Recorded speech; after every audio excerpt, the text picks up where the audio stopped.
just a little bit more on this. The only studies that show any contraindication for the cervical vertebral arteries and manipulations are a couple of studies done on rats or mice who were genetically altered to give them a predisposition to arteriosclerosis. All right, so we're talking about genetic anomalies who are likely to develop clotting issues, right, or atherosclerosis at a much faster rate than the normal individual.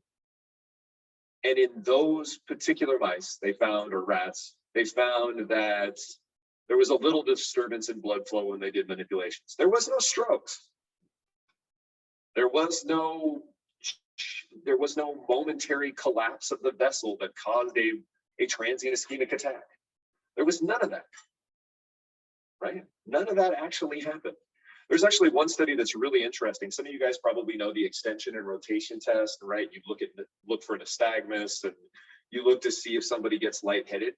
There's actually a study that took part of their inclusion criteria was they had to have dizziness during extension and rotation. They then used ultrasound to see if those people's blood flow was affected both in that position and during manipulation. And you know what the answer was? No. So what are we scared of again? Very interesting stuff when it comes to this vessel dissection stuff. All right, special tests and causation or correlation. So some of you guys know these BBI and upper cervical instability tests. In fact, I assume most of you guys do actually. And when you look at the sensitivity, specificity, and positive predictive values, right? Some of you guys remember this stuff from school. Oh God, he's gonna go into sensitivity and specificity. No, I'm not gonna go too far in.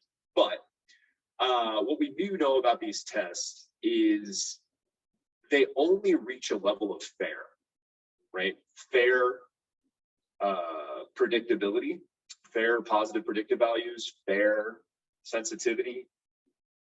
When we make sure that the positive, a true positive, is a fairly large change noted during the test, right?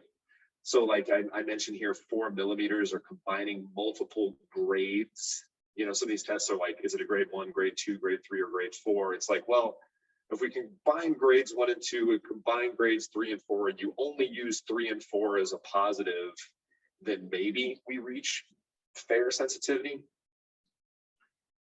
And on top of that, we have to use these tests in a population that has a higher prevalence of instability, or VBI, right? Vertebrovascular insufficiency, right? So something like Ehlers-Danlos